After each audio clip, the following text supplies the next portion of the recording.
Well, with more and more schools now out for summer vacation, family routines are getting ready to change again. This comes after a year of virtual learning, following a return to in-person learning toward the end of the year. All this constant back and forth, of course, stressful for families. This week, our Time for Kids Recipe for Health team is sharing how to make the transition into summer a little easier. Chris Reese is joining us now with this story. Hey, Chris. Yeah, it's been said over and over again, kids really do thrive on that routine and knowing what to expect. And of course, the past year's thrown curveballs at everyone.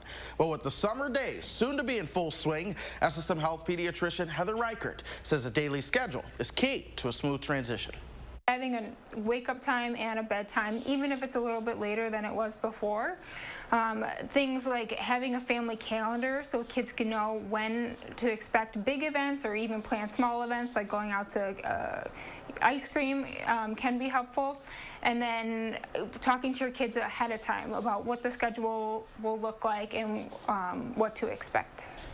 Dr. Reichert also says to keep calendars visible and easy for kids to see, as well as involving them in planning summer activities. That way you'll know they're engaged and excited. Of course, our Time for Kids Recipe for Health team is always asking what you want to hear about. So let us know what health topics you're interested in, or you can share your family's health story with us. Do that online at ssmhealth.com/timeforkids. I like this idea about making the calendar visible for the kids to see. That holds the parents accountable too. Like you tell your kids, like, hey, we're going to be doing this, and then something comes up, you fall behind, and you're like maybe pushing it back a little bit more.